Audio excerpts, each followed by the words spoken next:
BJP தமிழ்நாட்டில் இன்றைய சூழ்நிலையில் தனித்து நின்றாலே நம்ம ஒரு அணி அமைத்தாலே நமக்கு வெற்றி வாய்ப்புகள் அதிகமா, அல்லது திமுக திமுக கூட சேர மாட்டீங்க, அதிமுக போன்ற கட்சிகளோ இல்ல யாரோட கூட்டணி சேர்ந்தால் நமக்கு? நான் இதை பல முறை தெளிவுபடுத்திருக்கேங்க. அரசியல்னாலே தமிழ்நாட்டை பொறுத்த வரைக்கும் கட்சிகள் வெற்றி பெறுவதில்லை, கூட்டணிகள் தான் வெற்றி பெறுகிறது. சரி, தமிழ்நாடு அரசியல் அப்படிதான். 67 திமுக ஆட்சிக்கு வந்தது. இது வரைக்கும் கூட்டணியை சேர்த்துக்காம அவங்க தனியா ஒரு கட்சி தேர்தல் நடந்ததே இல்லை. எம்ஜிஆருமே கூட்டணி தான் வச்சுதான் தேர்தலை சந்திச்சிருக்காரு. சில தேர்தல்கள் தனியா சந்திச்சிருக்காங்க. ஜெயலலிதா அம்மா சில தேர்தல் தனியா சந்திச்சிருக்காங்க. எக்ஸப்ட் ஏடிஎம்கே, அதுல அவங்க கூட சில விதிவிலக்கா சில தேர்தல்கள் தவிர கூட்டணி இல்லாம அவங்க சந்திச்சு 5 தேர்தல்கள்ல இந்த கூட்டணி ஒரு ஃபர்மிடபிள் அலையன்ஸ், ஒரு வின்னிங் அலையன்ஸ் நிரூபிச்ச கூட்டணி. 2019 பார்லிமெண்ட், 21 சட்டமன்றம், 24 பார்லிமெண்ட், 2 உள்ளாட்சி தேர்தல். அப்ப 5 தேர்தல்களில் வெற்றி பெற்ற கூட்டணி. அதை வீழ்த்தணுங்கிறப்போ ஒரு வலிமையான கூட்டணியோட தான் அதை வீழ்த்த முடியும். அப்போ நான் சொல்றது என்னன்னா, இன்னைக்கு திமுக இப்பெல்லாம் பேசாங்க, திமுகவுக்கு எதிரான சக்திகள் ஒன்று தரலன்றதான் என்னுடைய பாயிண்ட். சோ கூட்டணியால் தான் நம்மால் வெற்றி பெற முடியும் அப்படின்றதுதான் உங்களுடைய கருத்து. ஆனா அண்ணாமலை அவர்களுடைய கருத்து இல்லையோ? சிவகங்கை மாவட்டத்துல திருக்கோஷூர்னு ஒரு ஊர் இருக்கு. சரி, அங்க போனீங்கன்னா அந்த கோயில் ஸ்தல புராணம் இருக்கும்.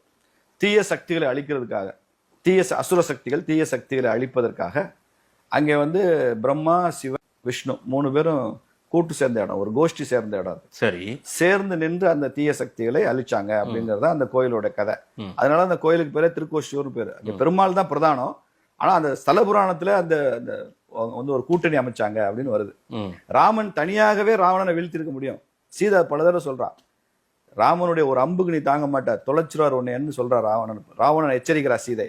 ஆனாலும் கூட அவர் சுக்ரீவனை கூட வச்சுக்கிட்டாரு, அனுமனை கூட வச்சுக்கிட்டாரு, விபீஷணனை கூட வச்சுக்கிட்டாரு, வானர படைகள் எல்லாம் கூட வச்சுக்கிட்டாரு. எல்லாரும் சேர்ந்து கொண்டுதான் போய் ராவணனை வதம் செய்தாருன்னு தான் கதை வருது. அதனால கூட்டணி இப்ப மத்தியிலங்க இன்னைக்கு பிஜேபிக்கு மெஜாரிட்டி இல்லை, 240 இடங்கள்.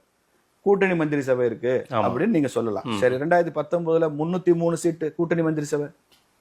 2014 283 இடங்கள், அப்சல்யூட் மெஜாரிட்டி ஃபார் பிஜேபி கூட்டணி மந்திரி சபை. இன்னைக்கு உத்தரப்பிரதேசல யோகி பிஜேபிக்கு தனி பெரும்பான்மை இருந்தும் கூட கூட்டணி மந்திரி சபை வச்சு பண்றோம். எல்லாம் நாம சேர்ந்துதான் தேர்தல் நின்னோம், சேர்ந்துதான் நம்மளுடைய அரசியல் எதிரிகளை வீழ்த்தணும், சேர்ந்துதான் வியூகம் அமைச்சோம், சேர்ந்தே நம்ம ஆட்சியிலும் இருப்போம்ங்கிறதா பிஜேபியோட பண்பாடு. ரெஸ்பெக்டட் பிரசிடென்ட்க்கு சொல்றீங்களோ, தமிழ்நாடு பிரசிடென்ட்க்கு, பிஜேபி பிரசிடென்ட்க்கு சொல்றீங்களோ இந்த மெசேஜ் எல்லாம்? நீங்க நான் அப்படியே கொண்டு போய் கன்வே பண்றேன், அப்படியே கொண்டு போய் இதெல்லாம் கேட்க வேண்டிய அவசியம் இல்ல. இதெல்லாம் நான் அவங்க கிட்ட உள்ளுக்குள்ள எல்லாரும் நான் பேசுற விஷயம், எனது கருத்தாக நான் பேசிக் கொண்டிருக்கிற விஷயம். திமுகவுக்கு எதிரான சக்திகள் ஒன்று திரள வேண்டும் என்பதுல எனக்கு எந்த விதமான ஒரு சின்ன குழப்பம் கூட கிடையாது. அப்படி ஒன்று திரண்டால் தான் வெற்றி பெற முடியும் என்பதிலும் எனக்கு குழப்பம் இல்லை. அதுல அதிமுக வருதா, வேற கட்சிகள் வருதா, சிறிய சிறிய கட்சிகள் இணைய தயாரா இருக்காண்டெல்லாம் இப்ப தெரியாது. ஒரு 6 மாசம் கழிச்சு அந்த ட்ரெண்ட் தெரிய ஆரம்பிக்கும். சரி, அது வரைக்கும் நாங்க காத்திருப்போம். தனித்து நின்றா நம்ம கரை சேர முடியாது, இந்த கப்பல் கரெக்டா போய் கரை சேராதுன்றது உங்களுடைய பார்வை. தனித்து நின்றால் பிஜேபி என்ற கப்பல் தனித்து நின்றால் கரை சேராது அப்படின்றீங்க. தனித்து நின்றால் திமுக கப்பல் கூட கரை சேராது. நீங்க இந்த கேள்வி டிஎம்கே கேளுங்க, கண்டிப்பா கேட்பேன் சார். பிஜேபி மட்டும் கேக்குறீங்க சார்? திருமாவளவன் நிறைய பிரச்சனை, கட்சிக்குள்ள பிரச்சனை, கூட்டணி விரிசல்லாம் வருது இல்ல? ஆமா, ஸ்டாலின் அறிவிக்க சொல்லுங்க, ஜெயலலிதா அம்மா மாதிரி நாங்க தனிப்பா, நாங்க யாரையும் சேர்த்துக்க மாட்டோம், அப்படியே தமிழ்நாட்டை ஸ்வீப் பண்ணி காமிக்கிறோம் டிஎம்கே சொல்லுங்க. அவங்களோட இணைந்து பணியாற்ற எடப்பாடியா ஏடிஎம்கேல கூட்டணியே இல்ல சார். அவங்களோட இணைந்து பணியாற்ற ஆள் இருக்காங்க சார். எங்களுக்கு ஆள் இல்லைன்னு உங்களுக்கு எப்படி தெரியும்?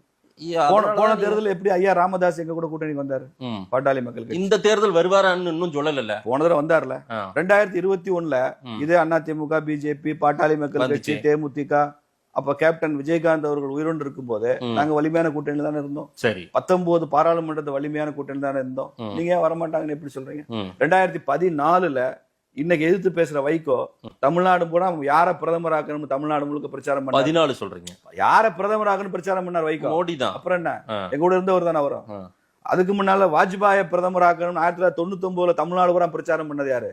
ஐயா கலைஞர் தானே. 99 அவர் தானே எங்க கூட அலையன்ஸ்ல இருந்தாரு. அப்ப திமுக எங்கூட அலையன்ஸ்ல இருந்திருக்கு, அதிமுக இருந்திருக்கு, மதிமுக இருந்திருக்கு இல்லையா? இப்ப டிடிவி, ஓபிஎஸ், ஐயா ஓபிஎஸ், பாட்டாளி மக்கள் கட்சி, டிஎம்டிகே எல்லாம் இருந்திருக்காங்க. காங்கிரசும் கம்யூனிஸ்டும் தவிர, எஸ்டிபிஐ இந்த மாதிரி மதவாத கட்சிகள் தவிர, எஸ்டிபிஐ மக்கள் கட்சி தான். எங்க கூட யாரு கூட்டணியில இல்லாத கட்சின்னு நீங்க சொல்லுங்க. யாரு சார் கூட்டணியில இல்ல? யார் எங்க மூலமா பதவியில இல்லாதவங்க யாரு? இன்னைக்கு உங்களோட சேர்ந்தா உள்ளதும் போச்சுன்னு நினைக்கிறாங்களே. யாரும் நினைக்கல, அப்படியெல்லாம் இல்லையா? மாதேசு அப்படி ஒரு கருத்தை உருவாக்க முயற்சி பண்றாரு. யாராவது பிஜேபி பக்கம் வந்துட போறாங்க, இவங்களுக்கு ஏதாவது அரசியல் செல்வாக்கு வந்துட போகுதுன்னு நீங்க உங்க மூலமா ஒரு கருத்தை விதைக்க பாக்குறீங்க. கேள்விதானே அதை எடுக்காது. பிஜேபி நாட்டு உண்மையாவே நாட்டு மக்களை பாதுகாப்பா வச்சுக்கோங்க சார். உங்கள் எதிர்பார்ப்புக்கும் மாறாக நீங்கள் ஏமாற்றும் அடையும்படியாக ஒரு வலிமையான கூட்டணி பிஜேபிக்கு அமையும். ரைட் சார், நிச்சயம் அமையுங்க, நல்ல விஷயம். ரைட்.